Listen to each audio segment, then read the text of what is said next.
یہ جو بات بنائی جاتی ہے کہ رسول اللہ صلی اللہ علیہ وسلم، روایات موجود ہیں لیکن ان کی اتھینٹسٹی کے اوپر غور کرنا ہے، اور ان کی ذرا ایک طرز تخاطب کے اوپر غور کریں کہ رسول اللہ اٹھے تھے خاموشی سے، چپکے سے، بقیع میں گئے، ساری رات عبادات کی، امی عائشہ کو بھی نہ پتہ لگے کسی.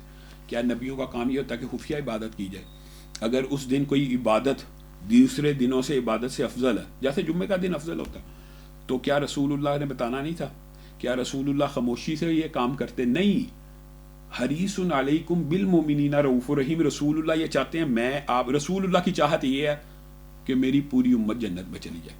تو رسول اللہ نیکی کا اتنا اہم عمل مبہم کر کے، خفیہ کر کے، آپ دیکھیں یہ جی ہم نے دریافت کیا، یہ جی شب برات ایک ایسی رات ہے جس میں رسول اللہ صلی اللہ علیہ وسلم نے خاموشی سے ساری رات، رسول اور انبیاء خاموشی سے عبادات کرنے کے لیے نہیں آئے بلکہ ابلاغ کرنے کے لیے آئے ہیں کہ کوئی نیکی کا عمل، یعنی میں اب امت سے زیادہ مخلص ہوں، یا ہمارا مولوی، ہمارا امام، ہمارا فقیر زیادہ مخلص ہے کہ وہ کہتا ہے یار کل کر لو، تیجا کر لو، چلیسواں کر لو، چہلم کر لو، لیکن رسول اللہ نہیں بتا کے گئے.